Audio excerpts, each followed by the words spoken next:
হাই বন্ধুসকল, কেনে আছে? আজি দুটা কথা ক'বলৈ মই লাইভত আহিছোঁ।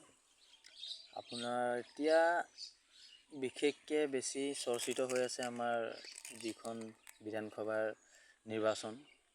বিধানসভা নিৰ্বাচনত আমাৰ এইবাৰ দেৰগাঁৱত আমাৰ সাগৰিকা বৰা বাইদেউ আৰু আনফালে মৃদুল দত্ত ছাৰ, দুইজনৰ ভিতৰত এটা যুঁজ হ'ব।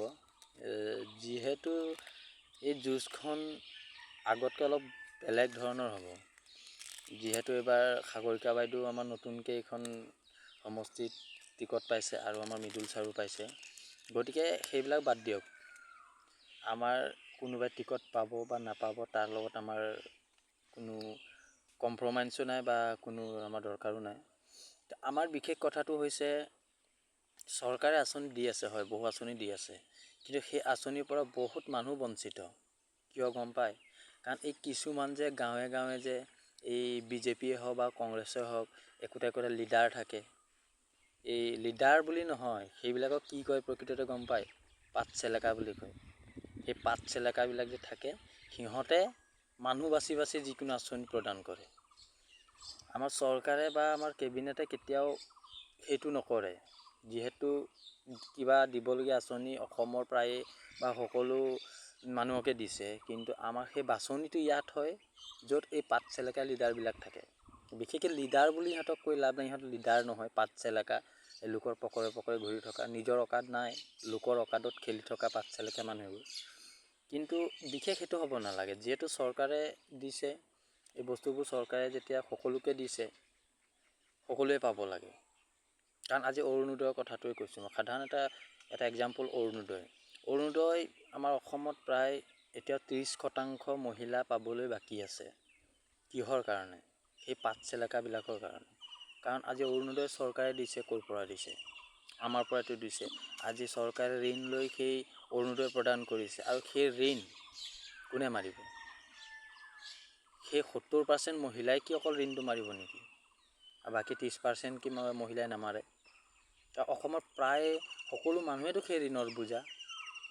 গতিকে সেই ঋণ যেতিয়া অসমৰ সকলোৰে হয়, তেতিয়াহ'লে সেই আঁচনিটো পাবলগীয়া যুক্তি। কিন্তু আমাৰ চৰকাৰক লৈ কোনো বাধাযুক্ত নাই বা আমাৰ কোনো MLA কোনো লিডাৰলৈ বাধাযুক্ত নাই। কিন্তু মই বিচাৰোঁ, অসমত যদি অসম চৰকাৰে কিবা এটা আঁচনি দিছে, অসমৰ প্ৰায়ে মানুহে পাব লাগে। ইয়াত বোলে 70%ে পালে 30%ে বঞ্চিত হৈ আছে, সেইটো হ'ব নালাগে। কাৰণ মই কিয় কৈছোঁ, কাৰণ এটা কথা কিন্তু সঁচা, বিজেপি কংগ্ৰেছ সেইটো মানুহ কৈ দিব পাৰে, কিন্তু কোনো কাৰো মনৰ কথাটো গম নাপায়। আজি মই কংগ্ৰেছ মই কি চৰকাৰে দিয়া আঁচনি পাব নালাগে নেকি? বা মোৰ দৰে আৰু বহুত ব্যক্তি বিজেপিৰ কৰ্মী বা বিজেপিৰ ব্যক্তিয়ে আজি অৰুণোদয় পোৱা নাই বা আৰ্ট কিবা আঁচনিৰ পৰা বঞ্চিত হৈ আছে। কিয়? সেইটো আমি চৰকাৰক দুখ দি লাভ নাই। আমাৰ এই গাঁৱে ভূঞে থকা যে কেইটামান অকাত নাইকিয়া পাত চেলেকা, সেই পাত চেলেকাবিলাকৰে দুখ। গতিকে চৰকাৰ বেয়া নহয়, চৰকাৰ ঠিকেই আছে, কিন্তু আমাৰ এই পাত চেলেকাবিলাকৰ কাৰণে আমাৰ চৰকাৰখন আৰু আমাৰ এই অসমখন একেবাৰে বহুত পিছপৰা হৈ গৈছে। পিছপৰা মানে একেবাৰে পিছপৰা। আজি চৰকাৰে কৰিছে, বহুতো কাম কৰিছে, কিছুমান ভুল কৰিছে, কিছুমান শুদ্ধও কৰিছে, কিছুমান লিগেলত কৰিছে, কিছুমান ইলিগেলত কৰিছে। কিন্তু সেইটো কথা নহয়, চৰকাৰৰ লগত আমি জড়িত নহয় আৰু চৰকাৰৰ লগত আমি কম্প্ৰমাইজো কৰি লাভ নাই। যিহেতু চৰকাৰে দিবলগীয়া যিকোনো আঁচনি এটা দি আছে, গতিকে সেই আঁচনি পাবলগীয়া ব্যক্তিয়ে, উপযুক্ত ব্যক্তিয়ে পাব লাগে। আৰু কিছুমানে আমাৰ হিন্দু, মুছলমান, খ্ৰীষ্টান এইবিলাক বিভাজন কৰি থাকে, সেইবিলাক কৰি লাভ নাই। আমি হিন্দু মুছলমানৰ মাজত থকা ব্যক্তি, আমি সদায় একটা আৰু সদায় একতাই হৈ থাকিম। হিন্দু মুছলিম আমাৰ লগত সেইবিলাক কথা নাই। আমি কি হিন্দুৰ ঘৰত নাযাওঁ নেকি? মুছলিমৰ ঘৰত নাযাওঁ নেকি?